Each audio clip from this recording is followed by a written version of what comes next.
All right, so let's talk about your service profile and also the service area, how to optimize this. It's really, really important, honestly, and I'm going to teach you some tips and tricks after using this for years in my own company, and of course, building it to multiple six figures before selling it.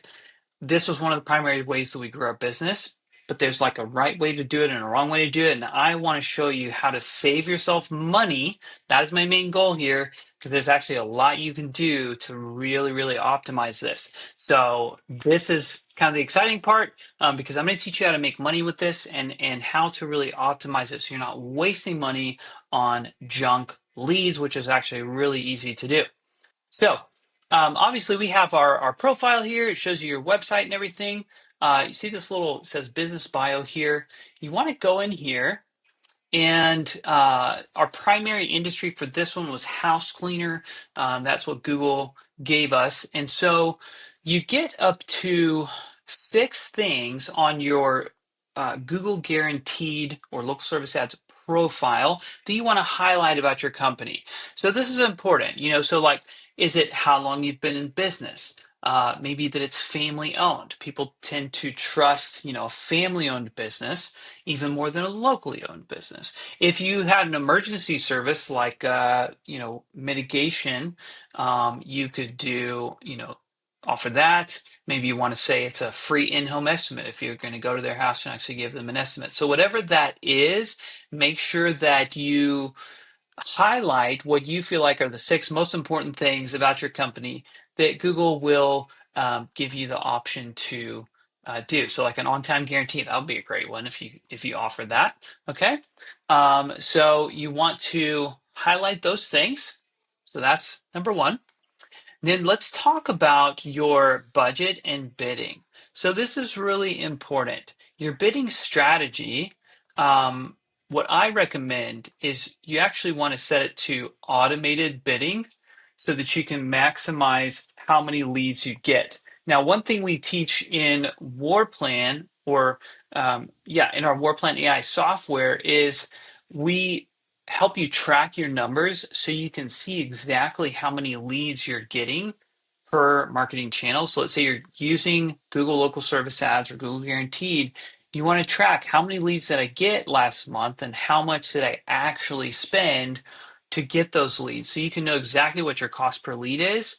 And you want to make sure that you track it all year long, because if your business has some seasonality to it, well, let's say in the wintertime, if things slow down for you, if you keep spending the same amount on Google, you're going to get less leads when it's not peak season. You're going to end up wasting a ton of money. I wasted about $14,000 in 1 year in my cleaning company by not tracking those kind of numbers before I really knew any better. And so WordPlan AI will help you track your numbers and help you avoid really, really costly mistakes.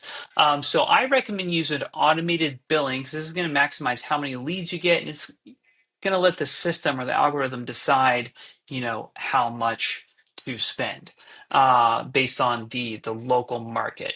And you may not know what that is, and you can set a target cost per lead, and just make sure you read through this here. This can it can mess things up. The What I would recommend is just really tracking your numbers so you know legitimately how many leads you're getting. You just have to be careful about messing with the system too much, where it's going to throttle it and kind of shoot yourself in the foot. Now, where you can control better how much you're spending is your per week budget. So let's say you're like, I've only got $100 per week that I can spend. Well, that's great, and it's going to give you an estimate here of how many leads per week you can expect. I found this is somewhat accurate. It's not amazingly accurate, but it's going to give you a really general idea. But at least Google agrees that, hey, I'm not going to spend more than $100 per week, so you can stay in budget. And then it'll tell you how many leads you actually got the previous 7 days, so you can kind of gauge, how many leads you should expect from the budget that you set. Okay. Now, the next part that's really important is the job types. So this is so cool. Like, please listen to what I'm saying because this can save you thousands of dollars per year if you do this correctly. Just trust me. In your job types, you want to um, tell Google what it is that you do, and you can turn on or turn off different types of cleaning based on what you're needing. So, for example, we did maid service, right? And so in a maid service, you want to optimize for recurring cleaning. And so one way to do that, recurring residential cleaning, is first we have a standard clean, and then maybe we could also add in deep clean. And so let's say we're in busy season. I don't want to flood my busy season with a bunch of junk leads. I want to only optimize for my ideal client in busy season, and that's going to be standard cleans and probably deep cleans as well. Okay, you got to keep in mind with deep cleans, that's also going to pull in it'll pull in some move cleans. It'll pull in people that just like need crazy like hoarder situations. So I don't want to scare you, but you just got to listen to your market, see what your phone calls are like. Are you getting weird leads? If you are, there's a good chance you need to come in here and you need to optimize which services are you advertising. So important.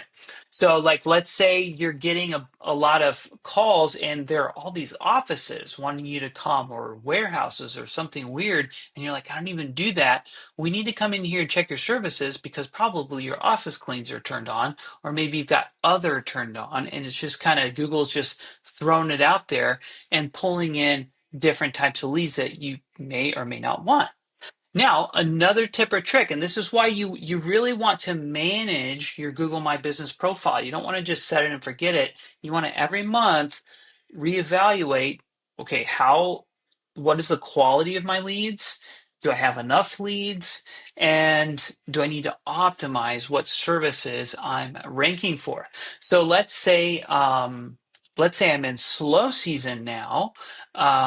Maybe I want to turn all of these on, and because I just want to bring in more leads, I want to rank for more things and make sure that I'm getting enough business. Like for us, summer was slow, and so we would, but people are moving during the summertime, so we would always turn moving cleans on during the summertime, but turn them off during regular season because they're harder on our team.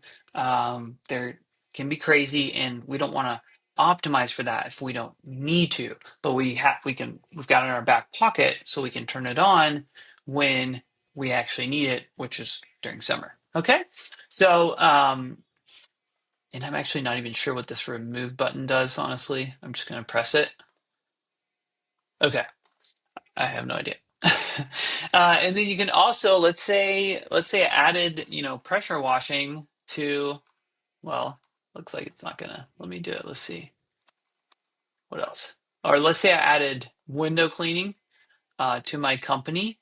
Then I can turn on and off things for window cleaning. Okay, now I know what the remove button does. It can remove different industries. And so let's say that I wanted to, well, let's look at all the different cleaning. Okay, so it's really just giving me carpet cleaning and pool cleaning. So I can, then I can rank for these different services. So just think through all the different ways that you could potentially advertise your business or that it might show up on a Google search, and keep that in mind as you're planning what services you want to rank for. And then again, reevaluate this every single month. If you are getting weird leads, junk leads, craziness, on the other side of the phone, then you need to turn off. Like if you have a other tab, turn it off. If you're getting lots of move cleans, turn them off. If you don't want those, if you're like, why are so many offices calling me? Oh, I should probably turn that one off. So just make sure you keep an eye on this and reevaluate it, and then use these things as sort of secret weapons during your your slow seasons. All right. So I hope that's helpful to you. I know it will be. It's actually going to make you a lot of money when you do it correctly. In the next video, I'm going to go into your service area and how to optimize your service area and what I learned about this that, again, can make you a lot more money. So stay tuned and I'll see you in the next video.